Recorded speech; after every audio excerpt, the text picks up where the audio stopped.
तो धन्यवाद दीनदयाल जी। मैं इस विषय पे फिर अपनी बात रखता हूँ, अगर हम मुझसे पहले वाले वक्ता अभी नहीं है तो।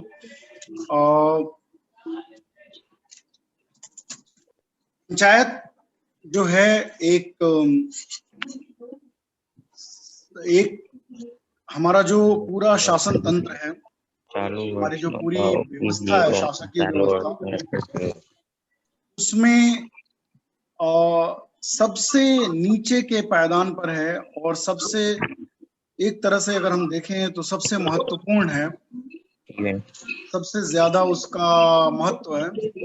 क्योंकि इस पंचायत की जो शासन व्यवस्था है, इसमें जो पंचायत में रहने वाले वयस्क लोग हैं, जो पंचायत में रहने वाले व्यक्ति हैं, महिला पुरुष जो भी हैं, वो सीधे भागीदारी करते हैं, कर सकते हैं और करते भी हैं। तो ये फर्क है पंचायत की शासन व्यवस्था और जो इसके ऊपर जो राज्य है, या पंचायत में भी 3 स्तरीय जो व्यवस्था है, उसमें भी पंचायत के अलावा जो पंचायत समिति और जिला परिषद है, उसमें लोगों की सीधी भागीदारी नहीं होती। उनके प्रतिनिधि ही फैसले करते हैं, उनके प्रतिनिधि ही निर्णय करते हैं कि क्या कार्य किए जाने हैं, क्या क्या आयोजना बनानी है, किस प्रकार से बजट को खर्च करना है। उसके अलावा जो ऊपर के 2 और स्तर हैं शासन के, जैसे राज्य और केंद्र सरकार, वहां भी जाहिर है हम सीधी जनता की भागीदारी नहीं हो सकती, अप्रत्यक्ष भागीदारी हो सकती है, क्योंकि जो हमारे चुने हुए जनप्रतिनिधि हैं वो उसमें भागीदारी करते हैं। लेकिन पंचायत एक ऐसा व्यवस्था है जिसमें हम ग्राम सभा के माध्यम से सीधे आम व्यक्ति, आम महिला और पुरुष की भागीदारी होती है। तो इसलिए मैं बोल रहा हूं कि ये बहुत ही सबसे महत्वपूर्ण एक हमारे लोकतांत्रिक व्यवस्था में जो हमारा एक जमहूरी निजाम है, जिसमें लोगों का शासन चलता है, लोगों का चुना हुआ शासन काम करता है, उसमें ये सबसे महत्वपूर्ण है, क्योंकि इसमें लोग सीधे भागीदारी कर सकते हैं। अब जो आज का हमारा विषय है, वो विषय में 3 चीजें हैं। एक तो है पंचायत, एक है बजट, और एक है जेंडर संवेदी बजट कह रहे हैं जब हम, तो उसमें जेंडर भी आ गया और बजट भी आ गया, और ये हम कह रहे हैं पंचायत के स्तर पे कैसे होता है, तो इस पे हमें बातचीत करनी है। तो जो पहली बात है ध्यान देने की, वो ये है कि ये पंचायत भी एक सरकार है, और जैसे राज्य सरकार है, जैसे भारत सरकार है, उसी तरह से ग्राम पंचायत, पंचायत समिति और जिला परिषद, ये भी सरकार है, चुने हुए सरकार है। इनको चुनने के लिए जनता वोट देती है, और इनकी जो पूरी कार्यप्रणाली है, व्यवस्था है, वो भारतीय संविधान के हिसाब से जिस तरह से चलना चाहिए, पंचायती राज कानून भारतीय संविधान के तहत बना हुआ है, उस पंचायती राज कानून के तहत चलता है। तो उसी पंचायती राज कानून में और भारतीय संविधान में जहां पे पंचायतों के बारे में विशेष विवरण दिया हुआ है, उन जगहों पे यह स्पष्ट कहा गया है कि पंचायतों को अपने क्षेत्र के विकास के लिए आयोजना बनाना है हर साल भर के लिए, और अपने कार्य में, अपने उनके साल भर के जो खर्चे होंगे काम करने में, उस खर्चे के लिए आय व्यय का जो आकलन है, वो आकलन जिसको बजट कहते हैं, वो बजट बनाना है और पास करना है। तो ये स्पष्ट कहा गया है। मैं एक आपके सामने छोटा सा प्रेजेंटेशन के माध्यम से ये बातें रखना चाहता हूं, ताकि जिससे थोड़ा और स्पष्ट हो सके। तो ये स्क्रीन शेयर इसमें अलाउड है? हाँ जी जी। तो ये आप देख सकते हैं अपने स्क्रीन पे, अगर ये मेरा स्क्रीन आपको दिखा रहा होगा अपने कंप्यूटर पे या अपने मोबाइल पे, जहां भी आप देख रहे हैं, तो ये स्पष्ट बात है कि ये एक सरकार है और इनको अपने साल भर का आयोजना बनाना है, साल के शुरुआत में, साल शुरू होने से पहले, और बजट बनाना है। और उन दोनों को, आयोजना और बजट में एक तालमेल होना चाहिए। जो आयोजना बनाया आपने उसी के हिसाब से बजट पास करेंगे, और जो बजट बनाएंगे वो आयोजना के हिसाब से ही बनाएंगे। और आयोजना बनाते समय ध्यान रखेंगे कि बजट हमारे पास कितना आ सकता है। ये नहीं कि पिछले साल बजट आया था लगभग 40, 45, 50 लाख, तो हम इस साल 3 करोड़ का आयोजना बना के रख दें, तो उससे कोई फायदा नहीं होगा, क्योंकि वो आयोजना आप लागू नहीं कर पाएंगे। तो आप इस प्रकार का आयोजना पंचायत बनाएगी जो हमारे बजट से तालमेल बैठता हो उसका, और इस प्रकार का बजट बनाएगी जो हमारे आयोजना को सपोर्ट करता हो, हमारे आयोजना को लागू करने के लिए आवश्यक जो धन है वो उपलब्ध करवाता हो। तो ये इनको करना जरूरी है।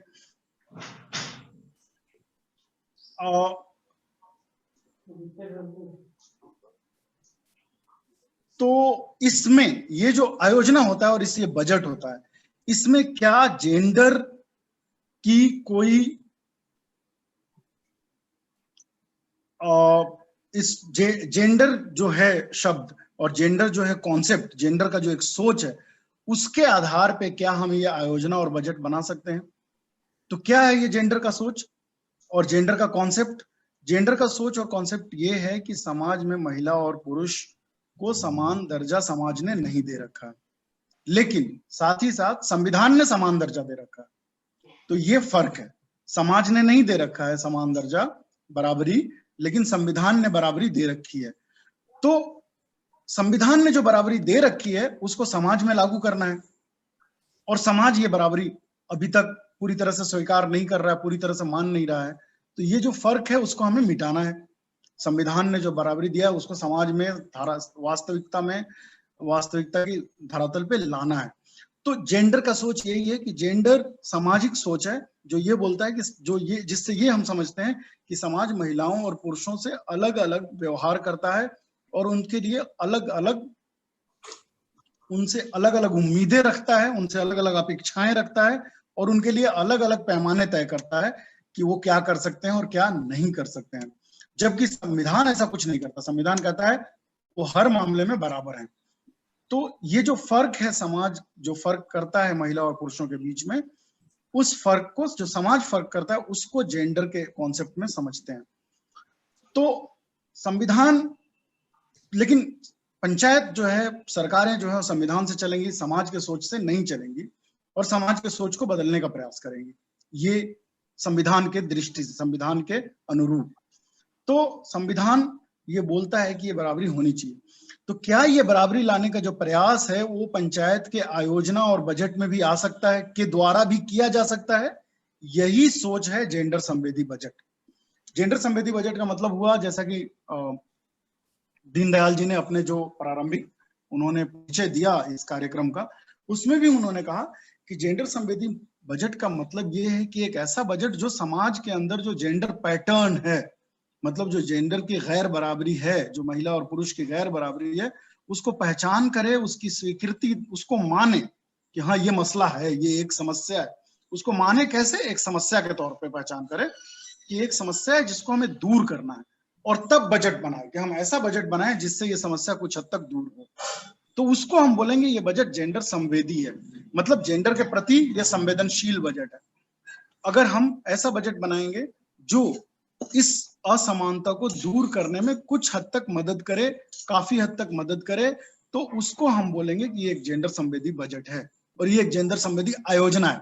पंचायत के मामले में आयोजना ज्यादा महत्वपूर्ण है, क्योंकि पहले हम आयोजना बनाते हैं और फिर बजट बनाते हैं, और आयोजना पे हमारा ज्यादा ध्यान रहता है। आयोजना में हम देखते हैं कि हम कौन सा कार्यक्रम करवाएंगे, कौन से नाले बनवाएंगे, कौन से सड़कें बनवाएंगे, कौन सा पानी का व्यवस्था करेंगे, कौन से तालाब ठीक करवाएंगे।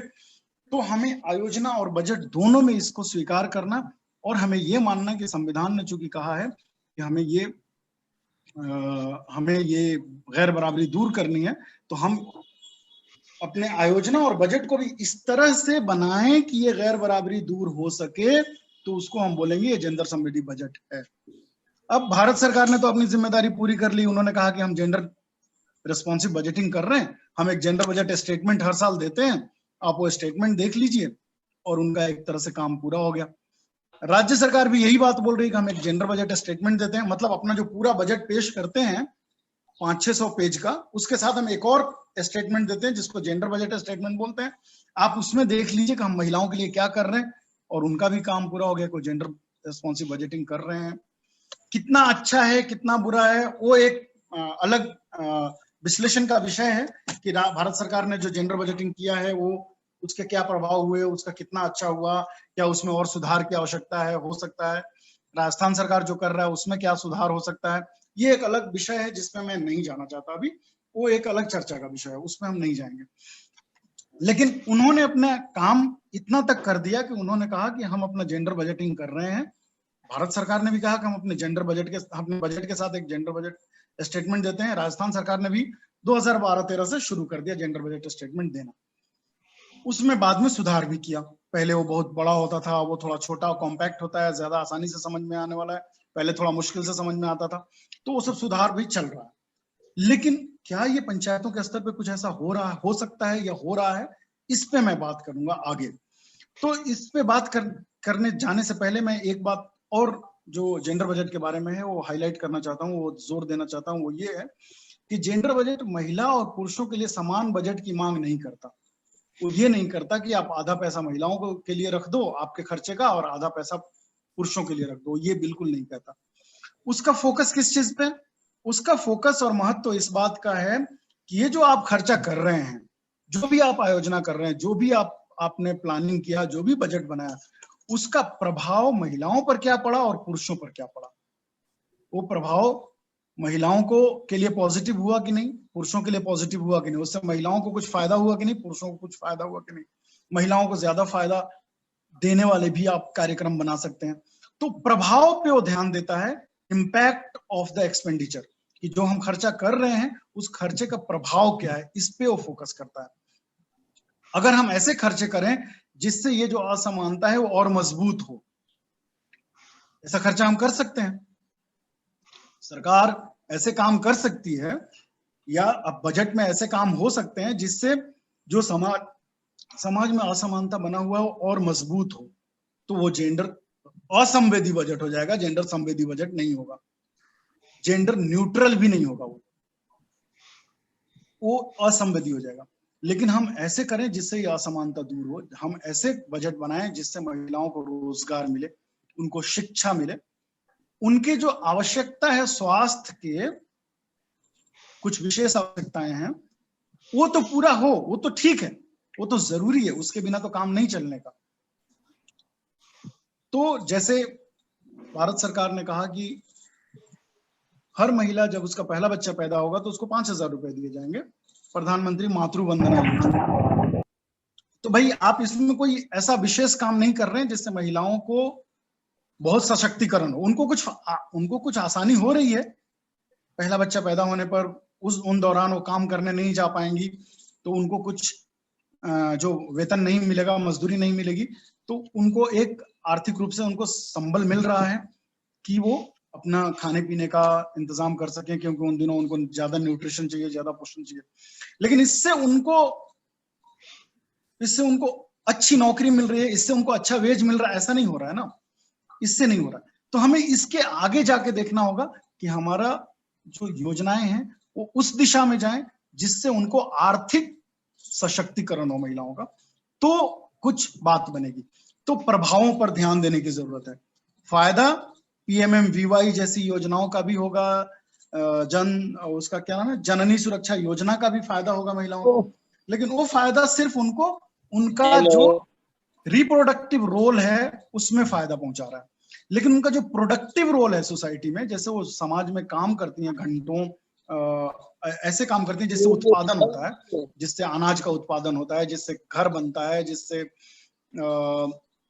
तरह तरह के काम होते हैं, उस काम को करने में उनको जी उस काम को करने में उनको फायदा पहुंचे, ये वाला भी प्रभाव अगर दिखे बजट में तो हम बोलेंगे हाँ ये बहुत अच्छा जेंडर संवेदी बजट है। कैसे बनता है ये जेंडर समृद्धि बजट, कैसे बना सकते हैं? अगर कोई सरकार के अंदर बैठा हुआ है और ऐसा बजट बनाना ही चाहता है कि हाँ हम जेंडर समृद्धि बजट बनाना चाहते हैं, हम महिलाओं के लिए अच्छा बजट बनाना चाहते हैं, तो उनको ये जनरली 5 स्टेप बताए जाते हैं, ये 5 चरण सुझाए जाते हैं जिससे आप बना सकते हैं। पहली बात तो आप स्थितियों का आकलन कीजिए कि भाई स्थिति क्या, मान लीजिए कृषि क्षेत्र आप देख रहे हैं, तो कृषि में महिलाओं की क्या स्थिति है, कृषि में कितने पुरुष हैं, कितनी महिला काम कर रहे हैं, कितने पुरुष काम कर रहे हैं, जमीन किसके नाम पे है, तो 95% जमीन पुरुषों के नाम पे है, काम कौन ज्यादा कर रहा है, तो महिलाएं ज्यादा काम कर रही हैं, 60-70% ज्यादा काम महिलाएं कर रही हैं, लोन किसको मिल सकता है, तो पुरुषों को मिल सकता है, अनाज कौन बीज कौन ले सकता है सरकार से, तो पुरुष ले सकते हैं क्योंकि खेत उनके नाम पे है। तो ये जब आपको समझ में आएगा, ये स्थिति को जब हम समझेंगे तब हम देखेंगे कि अच्छा ये स्थिति है, इसमें ये समस्याएं हैं, ये मुद्दे हैं, तो क्या उन समस्याओं और मुद्दों को हल करने के लिए हमारे पास नीति है। तो दूसरा स्टेप होगा कि हमारे पास नीति है कि नहीं, जैसी होनी चाहिए। सरकार ने कृषि नीति बना रखी है, सरकार ने शिक्षा नीति बना रखी है, सरकार ने स्वास्थ्य नीति बना रखी है, हम उनको देख सकते हैं, उनको पढ़ सकते हैं, उनको समझने की कोशिश कर सकते हैं। नीति अगर लिखी हुई नहीं बनी हुई है तो हम देख सकते हैं कि कार्यक्रम क्या कह रहे हैं, कार्यक्रमों से हमें पता चल जाएगा कि नीति किस तरफ जा रही है, तो हम वैसे देख सकते हैं। फिर हम बजट बनाएंगे इन दोनों को समझने के बाद, जरूरत समझ में आ गई, अभी की नीतियां समझ में आ गई, अब हम बजट बनाएंगे कि महिलाओं के लिए अच्छे अच्छे योजनाएं या ऐसी योजना जिससे महिला और पुरुष दोनों को बराबर लाभ मिले, ऐसी योजनाओं को लागू करने के लिए कितने पैसे चाहिए और वो पैसे हम देंगे। तो ये बना आपका बजट। और फिर उस बजट को जब लागू करेंगे तो उसका मूल्यांकन होगा। तो ये मूल्यांकन दोनों तरह से हो सकता है, एक अल्पकालीन हो सकता है और एक दीर्घकालीन हो सकता है। तो ये 5 स्टेप हैं जिनमें ये बजट बनाए जा सकते हैं, जेंडर समृद्धि बजट। और देश और राज्य में क्या स्थिति है मैंने बता दिया आपको कि दोनों जेंडर बजट स्टेटमेंट देते हैं, भारत सरकार भी देता है और राज्य सरकार भी देता है। 2005-06 में भारत सरकार का शुरू हुआ था, 2012-13 में राजस्थान सरकार का शुरू हुआ था, वहां पे ये चीज चल रहा है। तो एक चीज जो ध्यान देने की है वो ये है कि जेंडर बजट का जो अभी तक का बातचीत है वो केंद्र और राज्य सरकारों तक सीमित रहा है। किसी भी सरकारी आदेश में मेरी जानकारी में ये नहीं कहा गया है कि ये जेंडर बजट पंचायतों को भी लागू करना होगा, जेंडर बजट के नाम से तो नहीं कहा। तो फिर पंचायतों में क्या हो रहा है जेंडर बजट के नाम पे, हमें ये थोड़ा सा 10 मिनट में मैं आपको इस बारे में चर्चा करूंगा कि नाम तो नहीं लिया लेकिन बिना नाम लिए भी बहुत कुछ किया जा सकता है। तो वो हो रहा है क्या, कर रहे हैं क्या और कैसे हो रहा है वो, अगर हो रहा है तो, और हो रहा है तो हमारे सरपंच और हमारे पंचायत के जो सचिव महोदय हैं और हमारे जो चुने हुए वार्ड पंच लोग हैं, ये लोग इसको और बेहतर कैसे कर सकते हैं।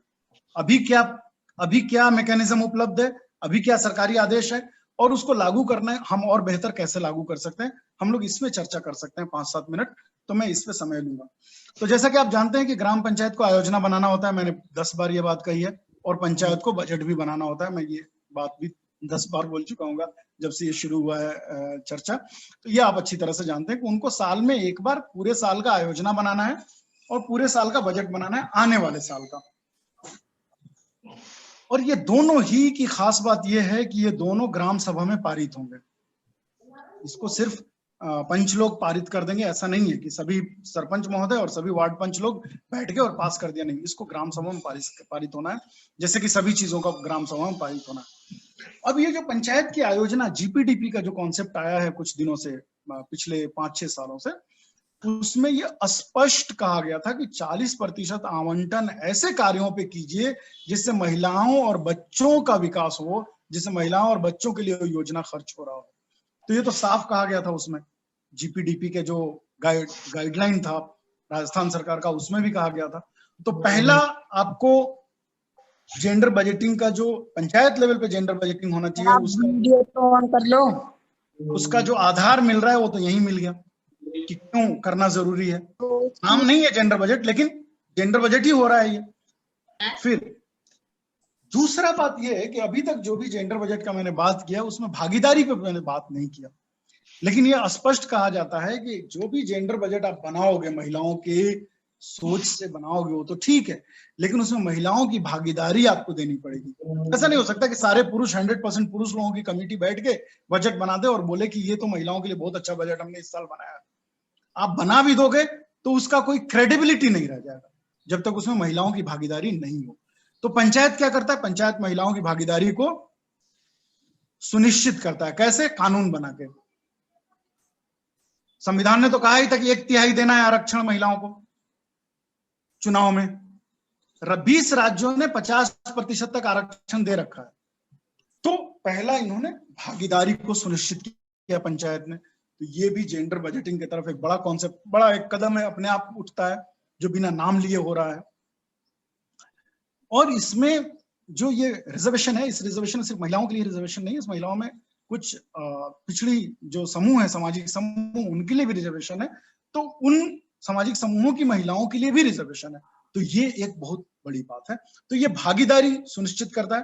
तो पहला पॉइंट मैंने जो कहा, 40% आवंटन महिला एवं बाल विकास की योजनाओं पर होना चाहिए। दूसरा पॉइंट जो मैंने कहा, ये भागीदारी है। ये दो चीज तो हो गया, ये हमें अच्छे से करना है।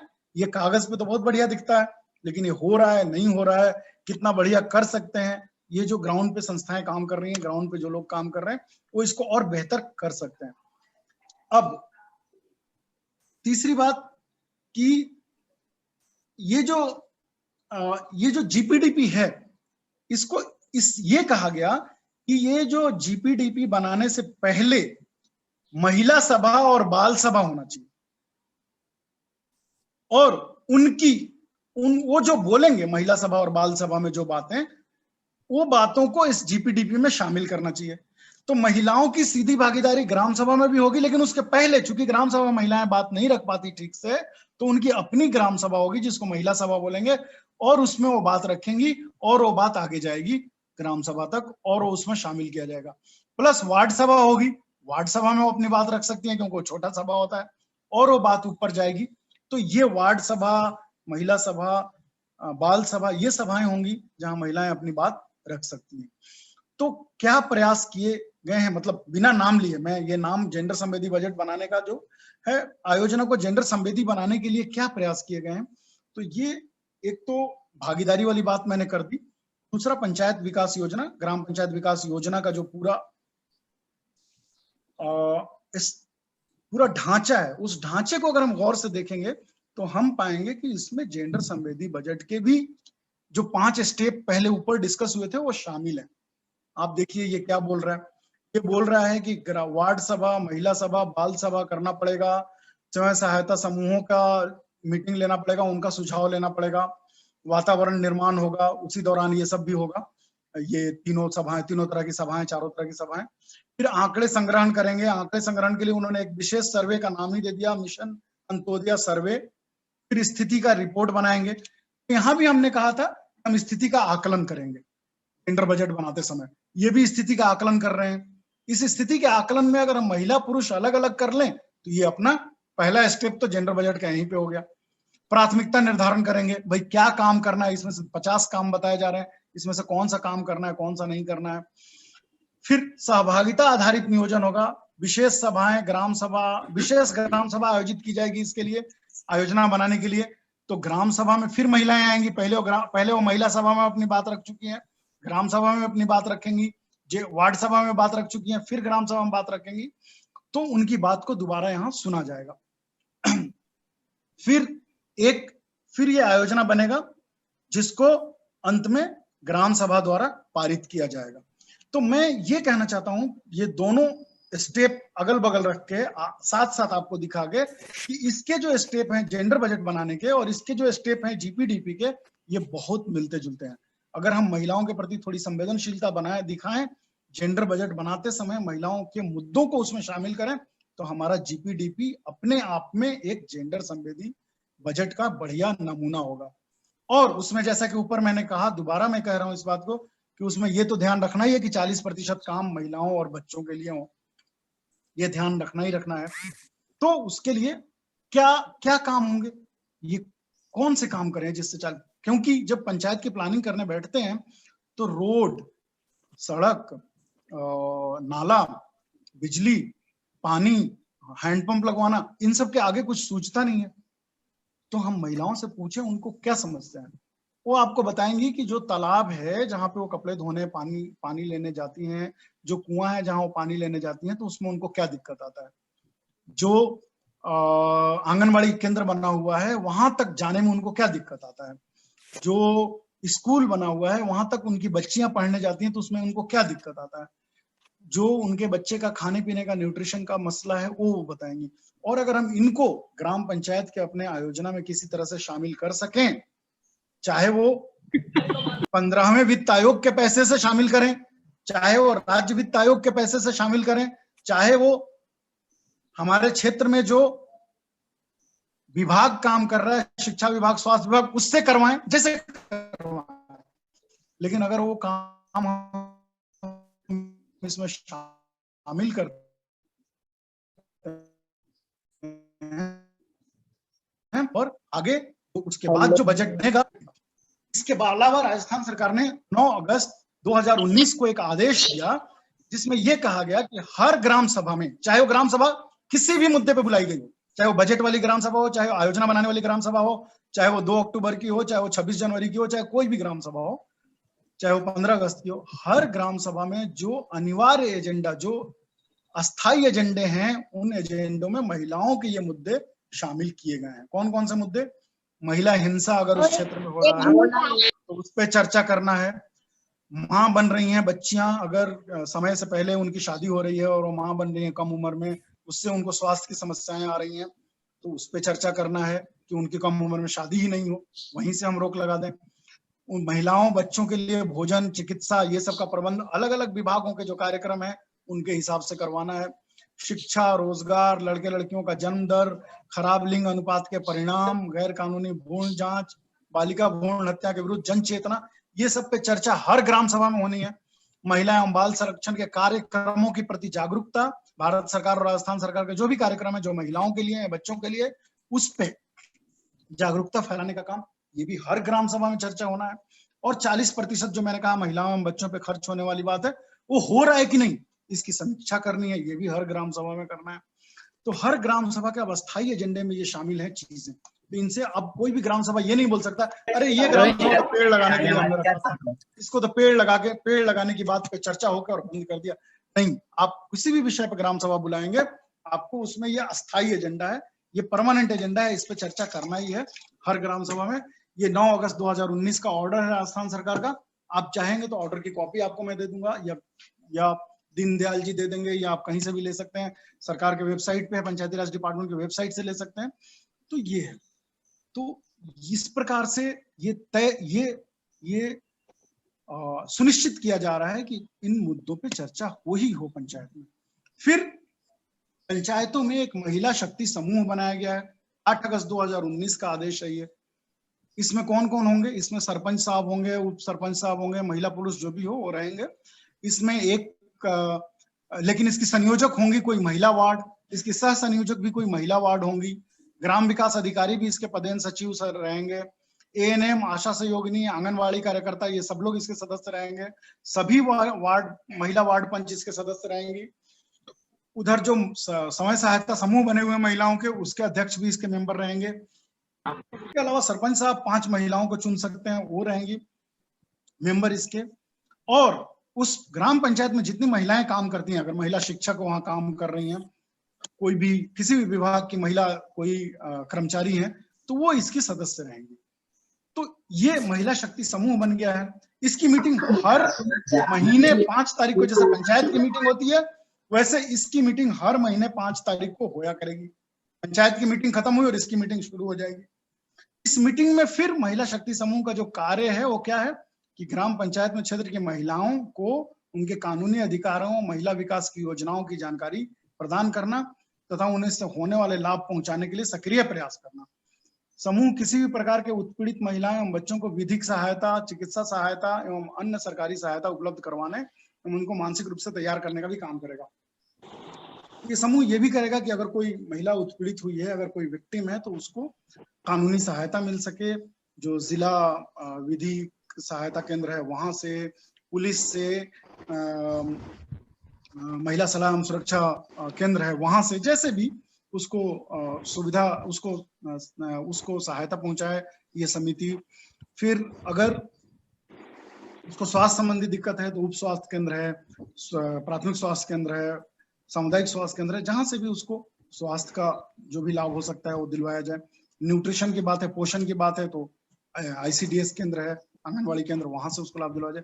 तो इस प्रकार से ये व्यवस्थाएं की गई हैं राजस्थान सरकार द्वारा, GPDP से लेके और अस्थायी एजेंडा तय करने से लेके, और ये इस तरह के महिला शक्ति समूह जैसे ग्रुप बनाकर ये सुनिश्चित किया गया है कि जो पंचायतों का काम है पूरा, उस काम में ये जो महिलाओं के चिंताएं हैं, महिलाओं के जो मुद्दे हैं, उनकी समस्याएं हैं, वो इसमें हर तरह से शामिल हो सकें, वो इनसे अलग नहीं हो।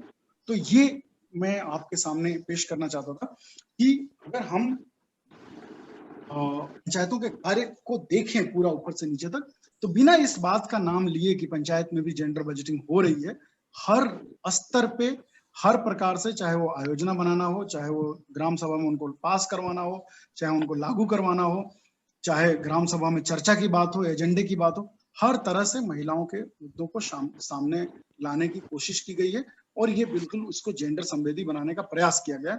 अब ये हम पर है, सरपंच पर है, वार्ड पंच पर है, चुने हुए सामाजिक संस्थाओं पर है, महिलाओं और पुरुषों पर है जो पढ़े लिखे हैं, जो सचेत हैं, जो समझते हैं इन चीजों को, कि वो इसको लागू करने में कितना मदद कर रहे हैं। ये पूरी तरह से हम लोगों पे है कि हम इसको ठीक से लागू करें। आपका बहुत बहुत धन्यवाद, आपने मेरी बात सुनी और मुझे यहाँ बोलने का मौका दिया, उसके लिए भी धन्यवाद।